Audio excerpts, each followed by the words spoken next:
تو خوب سمجھ لو، قرآن کریم نے ایک لفظ فرمایا ہے، وَمَا الْحَيَاةُ الدُّنْيَا إِلَّا مَتَاعُ الْغُرُورِ۔ دنیا کا جتنا ساز و سامان ہے، چاہے وہ جائیداد منقولہ ہو غیر منقولہ ہو، یہ سب دھوکے کا سامان۔ اور تم خود سوچ لو، جب تم بچے تھے، چھوٹے بچے تھے، تو تمہاری ساری کائنات کھلونوں میں منحصر۔ اگر کسی بچے سے اس کا کوئی کھلونا چھین کے لے جائے تو کیا سمجھے گا؟ وہ سمجھے گا میری دنیا لٹ گئی، میری کائنات لٹ گئی، کیونکہ وہ اس کھلونے کو اپنی زندگی کا لازمی حصہ سمجھتا ہے۔ وہ سمجھتا ہے کہ بغیر کھلونے کے میں جی نہیں سکتا، لہذا اگر کوئی چھین کر لے جائے تو اس کو ایسا غم ہوتا ہے کہ بڑوں کو شاید جائیداد کھونے کا بھی اتنا غم نہ ہوتا، روئے گا، چلائے گا کہ فلاں لے گئے۔ جب تم بڑے ہو جاتے ہو اور اپنے بچپن کے قصے یاد کرتے ہو تو کیا ہوتا ہے؟ ہنسی آتی ہے کہ نہیں کہ بھئی کس چیز پر ہم جھگڑتے تھے؟ چھوٹے چھوٹے کھلونوں کے اوپر جھگڑ رہے تھے، اب کوئی ہار گیا اور کوئی جیت گیا، اور جیتنے والا خوش ہو رہا ہے، مگن ہے، اور ہارنے والا جو ہے وہ رو رہا ہے کہ ہائے میں ہار گیا۔ تو اب بڑے ہو کر میرے والد ماجد رحمۃ اللہ علیہ خود اپنا قصہ سنایا کرتے تھے کہ پہلے زمانے میں ایک کھیل ہوتا تھا کہ جو سرکنڈے ہوتے ہیں، سرکنڈے وہ اس طرح کسی زینے پر ایک بچہ اپنا ڈالتا تھا، ایک دوسرا اپنا ڈالتا تھا، جس کا پہلے پہنچ گیا وہ جیت جاتا تھا،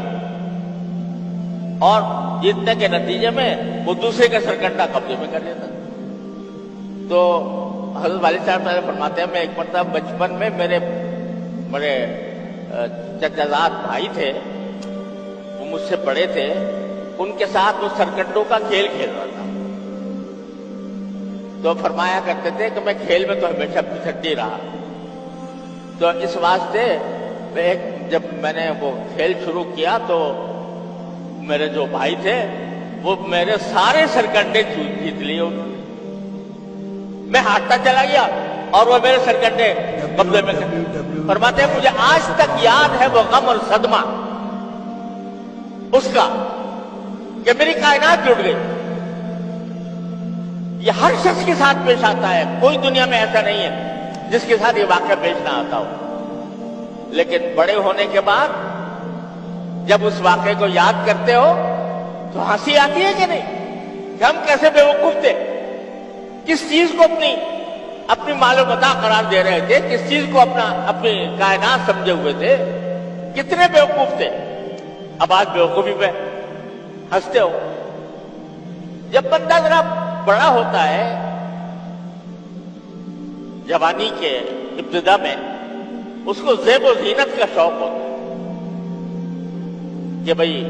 میرے کپڑے شاندار ہوں، اعلیٰ درجے کے ہوں، فیشن کے مطابق ہوں، اس طریقے سے ٹوٹی ہوئی نہ ہو، میں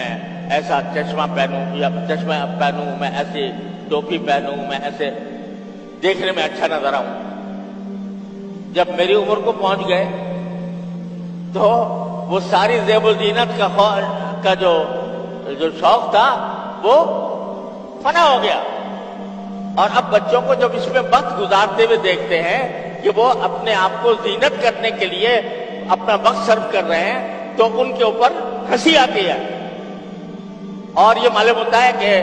یہ اپنا وقت فضول ضائع کر رہے ہیں۔ قرآن کریم میں کہا انما الحیات الدنیا لعب و لہو و زینت۔ اب اس کے بعد جب آپ بڑے ہو گئے تو اب آپ کی جو ساری دوڑ دھوپ ہے وہ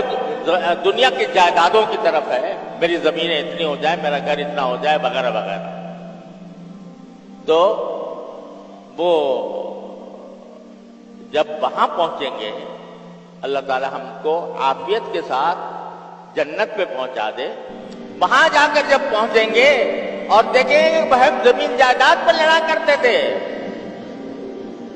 زمین جائیداد پر لڑا کرتے تھے، وہ زمین جائیداد وہاں جا کر بالکل ایسی محسوس ہوگی، بلکہ اس سے بھی زیادہ بے حقیقت، جیسے ایک بچہ کھلونے کو عزیز رکھتا ہے۔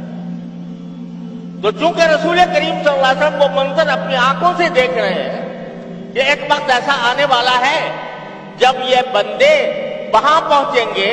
تو زمین جائیداد، مال دولت، ساری کی ساری چیزوں کو اتنا ہی بے حقیقت سمجھیں گے جیسے اب